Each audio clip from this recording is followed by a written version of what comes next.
চলে আসলাম নিউ আরেকটা ব্লগ নিয়ে অনেক দিন পর। তো হ্যালো এভরিওয়ান, আপনারা সবাই কেমন আছেন? তো আজকে বিকেলে আমি কোথায় গেলাম, কি করলাম, আর অবশেষে আমার সাথে কি ঘটনা ঘটলো সবটাই এই ছোট্ট ব্লগে আমি বলবো। তো এক পর্যায়ে আমার বাসায় বিকেলে ভাল লাগতেছিল না, তো আমি আমার ফ্রেন্ডকে ফোন দিয়ে তো বের হয়ে গেলাম আমাদের ঘোরার উদ্দেশ্যে। তো আমরা ভাবলাম যে গৌরীপুর থেকে ঘুরে আসব।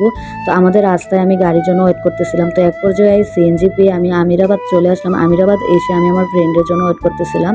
তো অবশেষে আমার ফ্রেন্ডও চলে আসলো। আসার পর আমরা দুজনে ডিসাইড করলাম যে আমরা আর গৌরীপুর মোড় দিয়ে যাব না, আমরা একটা অন্য রাস্তা দিয়ে যাব, যেটা দিয়ে আমরা সবসময় যাই। নিরিবিলি রাস্তাটা আমার কাছে খুবই ভালো লাগে, কারণ সেই রাস্তাটা দিয়ে যাওয়ার উদ্দেশ্য হচ্ছে আজকে আমরা কাশফুল দেখতে যাব। কাশফুলে ফটো, তারপর হচ্ছে ভিডিও করব।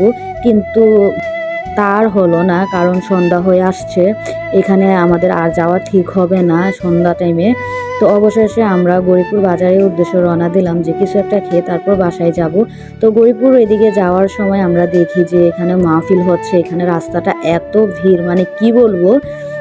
তো এক পর্যায়ে ধাক্কাধাক্কি করে আমরা মানুষের ভিড় দিয়ে যাচ্ছিলাম আমাদের গন্তব্যে।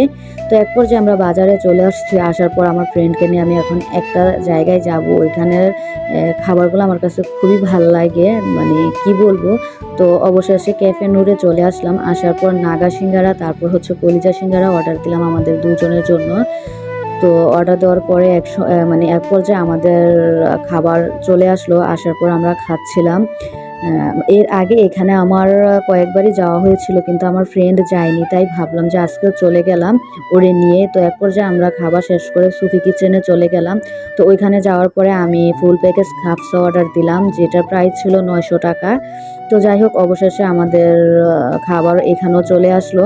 তো এই যে বেলুনটা, এখানে মেবি কারো বার্থডে ছিল, তো বেলুনগুলো আমার কাছে খুবই ভালো লাগতেছিল। তো আমি একটা ভাইয়াকে বলাতে সে আমাকে বেলুনগুলো গিফট করলো।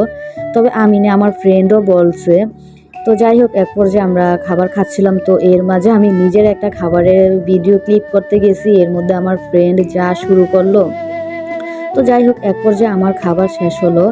তো খাবার শেষ হওয়ার পরে আমি আম্মুর ওষুধের জন্য ফার্মেসিতে চলে গেলাম। ফার্মেসি থেকে আম্মুর ওষুধ নিয়ে যা কাহিনী হলো, আম্মুর ওষুধ অটোতে ফালাই দিয়ে আমি গৌরীপুর মোড়ে চলে আসছি। তো পরে গিয়ে আবার সেই ওষুধ নিয়ে আসতে হলো।